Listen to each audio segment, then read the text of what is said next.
তোমাদেরকে তো আগের ব্লগে দেখিয়েছি যে আমরা শপিং করতে গেছিলাম। তো শপিং করার পর আমরা কোথায় গেলাম, কি করলাম, সব কিছু নিয়ে এই ভিডিওটা থাকছে। শপিং করে ঘুরে ঘুরে তো এবার আমাদের খিদে পেয়ে গেছে, তো পেট পুজোটাও করে নিই চলো আমরা। তো আমাদের তো বারুইপুরের মধ্যে পছন্দের একটা রেস্টুরেন্টে চলে গেলাম, আল রেহান রেস্টুরেন্টে। এখান থেকেই আমরা খাওয়া দাওয়া সারবো, আমাদের সন্ধ্যাবেলার খাওয়া দাওয়া। তো চলো প্রথমে ঢুকে গেলাম, বোনকে নিয়ে আজ এসেছি, আর আমরা তো সবসময় নাইট কুইন আল রেহান এখান থেকেই খাই। তো ওকে আজ খাওয়াবো না, এটা তো হতেই পারে না। ওমর বললো চলো তাহলে আমরা ওখানেই যাই।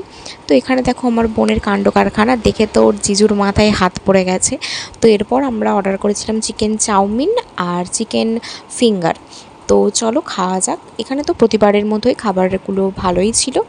এখানে দেখো জিজু আর শালির ঢং তো শেষই হচ্ছে না।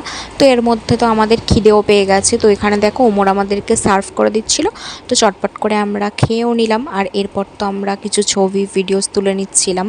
আমরা আমাদের খাওয়া দাওয়া কমপ্লিট করে নিলাম, গল্প করেও নিলাম, তারপরে ওমরকে টাটা বাই বাই করে আমরা বাড়ির দিকে রওনা দিলাম। মানে বাড়ির দিকে মানে এখনও আমাদের কিছু কেনাকাটি করার বাকি ছিল। তো দেখো এখানে আমরা নিজেদের প্রয়োজনীয় কিছু জিনিস, সাজের জিনিস বলতে পারো, এগুলোই নিয়ে নিচ্ছিলাম। বোন এখানে নেল পলিশ নিল, তারপরে ওর কিছু ইয়াররিংস কেনার ছিল সেগুলোও নিল। আর তারপরে আমরা চলে আসলাম এই ক্লিপের দোকানটাতে। এই ক্লিপের দোকানে শুধু ক্লিপই বিক্রি হয়, আর এখান থেকে ক্লিপগুলো বেশ ভালোই হয়। তাই এখান থেকে দেখো বোন বাড়িতে পরার জন্য ক্লিপও নিল, আর এরপর আমার কিছু হেনা আরও কিছু কেনার ছিল সেগুলো আমি কিনে নিলাম। এরপর তো আমরা দুজন স্টেশনেও চলে আসলাম। তো ভিডিওটা এই পর্যন্ত এন্ড করছি, ভালো লাগলে লাইক, কমেন্ট আর শেয়ার করো।